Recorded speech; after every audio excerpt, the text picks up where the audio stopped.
Doctor صاحب ہمارا آج کا دوسرا سوال ہے، ابوالحسن صاحب نے نصیر آباد سے بھیجا ہے. لکھتے ہیں ڈاکٹر صاحب ویسے تو سارا قرآن اللہ تعالیٰ کا کلام ہے، لیکن ایک سوال ہمیشہ ذہن میں رہتا ہے کہ ایسا کون سا کلام ہے جو اللہ تعالیٰ کو بہت پسند ہے؟ رہنمائی فرمائیے گا، شکریہ. دیکھیں سارا قرآن مقدس جو ہے یہ کلام الہی ہے، بے شک.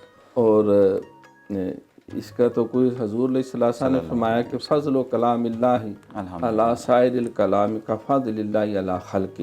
بے شک. تو اللہ تعالیٰ کے کلام کی فضیلت دنیا کے ہر کلام پہ ایسے ہی ہے جیسے اللہ کی فضیلت ساری مخلوق کے اوپر ہے. بے شک. تو الحمد سے والناس تک سارا قرآن کلام الہی ہے. تو باقی جو ہے وہ حدیث کے اندر بعض مخصوص، جس طرح سورہ فاتحہ کی خاص اہمیت ہے، وہ پورے قرآن کا خلاصہ ہے. پھر سورہ بقرہ جو ہے وہ سارے قرآن کا خلاصہ، اس کے سارے مضامین مفاہیم سورہ فاتحہ میں. سورہ اخلاص کو تہائی قرآن کہا گیا. اور اسی طرح جو سورۃ یاسین ہے اس کی اہمیت 10 قرآن پڑھنے کے برابر ہے. سورہ رحمان کو عروس القرآن. تو معوذتین آخری 2 پناہ دینے والی صورتیں. تو اللہ تعالیٰ کا سارا کلام ہی اعلیٰ سے اعلیٰ، افضل سے افضل ہے. کسی حصے سے بھی برکتیں حاصل کریں. وَنُنَزِّلُ مِنَ الْقُرْآنِ مَا هُوَ شِفَاءٌ وَرَحْمَةٌ لِّلْمُؤْمِنِينَ. لیکن اب خاص انہوں نے ایک پوچھا کہ اللہ کو کون سا کلمہ پسند ہے، تو نبی علیہ السلام نے رہنمائی فرمائی ہے کہ کلمتان حبیبتان الی الرحمن خفیفتان علی اللسان سبحان اللہ والحمد للہ، کہ 2 کلمے ہیں جو اللہ کو بڑے پسندیدہ ہیں. حبیبتان یعنی دونوں بڑے پسندیدہ ہیں، زبان پہ بڑے ہلکے ہیں. ثقیلتان علی المیزان، لیکن ترازو میں ان کا وزن بہت زیادہ ہے.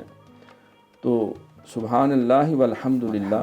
اور ایک روایت میں ہے سبحان اللہ و بحمدہ سبحان اللہ العظیم و بحمدہ استغفر اللہ. تو گویا کہ اللہ کی تسبیح جو ہے وہ بیان کرنا، جس کو ہم تیسرا کلمے میں بھی کہتے ہیں سبحان اللہ والحمد للہ ولا الہ الا اللہ واللہ اکبر. اور آگے پھر ولا حول ولا قوۃ الا باللہ العلی العظیم.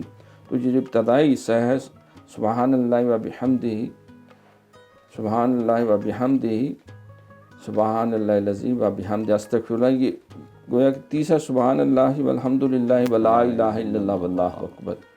تو اس میں سبحان اللہ میں تسبیح بھی ہے، الحمد للہ تحمید ہے، اللہ اکبر تکبیر ہے، اور لا الہ الا اللہ یہ تحلیل ہے. تو یہ گویا کہ اللہ تعالیٰ کی بارگاہ میں، جیسا کہ حدیث میں ہے کہ یہ کلمات اللہ کو زیادہ پسند ہیں. یہ ایک دفعہ پڑھے تو اس قدر نیکیاں اللہ کی بارگاہ سے نصیب ہوتی ہیں کہ زمین پہ اگر ڈھیر لگائیں تو وہ ڈھیر جو ہے وہ آسمان تک لگ جائے، پھر بھی ان نیکیوں کا اجر و ثواب جو ہے ان کلمات کا. قیامت کے دن یہ بھی حدیث میں آتا ہے کہ اگر کسی کے اعمال نیک کا پلڑا ذرا ویک ہو رہا ہوگا تو یہ اس کے کلمات جب نیکیوں کے پلڑے میں رکھے جائیں گے تو یہ پلڑا جو بھاری ہو جائے. ماشاء اللہ. مطلب یہ کہ تسبیح، تحلیل اور تکبیر یہ اللہ تعالیٰ کو بہت پسند ہے.